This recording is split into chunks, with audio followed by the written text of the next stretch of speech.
लड़कियों को तो घर के काम काज सीखना चाहिए। अरे बहू, रमेश के लाड़ प्यार ने इसे बिगाड़ रखा है। कम से कम तू तो मेरी बात समझती है। अच्छा, मेरी पूजा का समय हो गया है, मैं पूजा करने जा रही हूँ। इतना कहकर रमेश की माँ वहां से चली जाती है। इस तरह बिंदु की दादी और माँ दोनों अक्सर उसे घर के कामों में ही उलझा कर रखते थे। कुछ दिनों के बाद राजू और बिंदु के 10वीं के रिजल्ट्स आते हैं। दोनों बच्चे दादी को अपना अपना रिपोर्ट कार्ड दिखाते हैं। शाबाश मेरे लाल, तू तो बड़े अच्छे नंबरों से पास हुआ है। तभी बिंदु कहती है, दादी मैं भी अच्छे नंबरों से पास हुई हूँ। रमेश की माँ बिंदु को अनदेखा करते हुए कहती है, हाँ हाँ ठीक है, अभी यहाँ खड़ी क्या कर रही है, सुन लिया मैंने, जाकर मेरे लिए चाय बना कर लिया। बिंदु उदास होकर चाय बनाने किचन में चली जाती है। तभी राजू कहता है, दादी मैं क्रिकेट के कोचिंग सेंटर में एडमिशन लेना चाहता हूँ। अरे वाह राजू बेटा, ये तो तूने बड़ी अच्छी बात कही।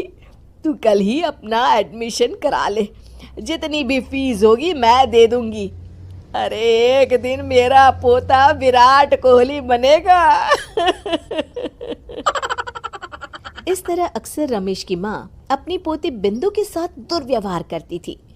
कुछ दिनों के बाद रमेश की माँ और उसकी पत्नी दोनों सास बहू मिलकर राजू का एडमिशन अच्छे स्कूल में करवा देते हैं, लेकिन बिंदु का एडमिशन नहीं करवाते। इस बात से नाराज होकर बिंदु अपनी दादी से कहती है, लेकिन दादी मुझे भी आगे की पढ़ाई करनी है। अरे क्या करेगी आगे की पढ़ाई लिखाई करके हैं? आज से ये पढ़ाई का भूत अपने दिमाग से उतार दे। इतना कहकर रमेश की माँ वहां से चली जाती है।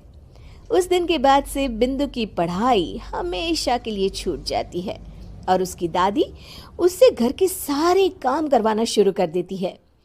इस तरह उसका सारा दिन घर के कामों में ही बीत जाता था।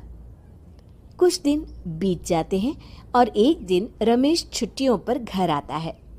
बिंदु को घर के काम करते हुए देख उससे कहता है, अरे बिंदु बेटा, तुम स्कूल नहीं गई? पिताजी, दादी ने मेरा एडमिशन कराने से मना कर दिया है। वे कहती हैं घर पे रहकर घर के काम करना सीख। अपनी माँ का ये बर्ताव देख रमेश को बहुत गुस्सा आता है और वो अपनी माँ से कहता है, माँ ये तुमने क्या किया? आगे की पढ़ाई के लिए स्कूल में बिंदु का एडमिशन क्यों नहीं करवाया? अरे बेटा, लड़की जात है, ज्यादा पढ़ लिख कर क्या करेगी? वैसे भी शादी के बाद तो इसे घर के ही काम करने हैं ना। तुम किस जमाने में जी रही हो माँ? अगर कल्पना चावला के घर वाले भी तुम्हारी सोच के होते तो क्या वो पूरी दुनिया में हिंदुस्तान का नाम रोशन कर पाती? इसका स्कूल छुड़वाकर तुम इसका भविष्य बर्बाद कर रही हो, लेकिन मेरे रहते ऐसा नहीं होगा। बिंदु बेटा, कल ही तुम्हारा एक अच्छे स्कूल में एडमिशन करा दूंगा। तुम जितना चाहे उतना पढ़ो। मेरे होते हुए तुम्हें किसी बात की चिंता करने की जरूरत नहीं है। अपने पिता से हौसला पाकर बिंदु खुश हो जाती है और कहती है, जी पापा, मैं खूब मन लगाकर पढ़ाई करूंगी और बड़ी होकर डॉक्टर बनूंगी। ये हुई ना बात, शाबाश मेरी बेटी। शिक्षा, लड़का हो या लड़की, हमें दोनों को आगे बढ़ने का मौका देना चाहिए।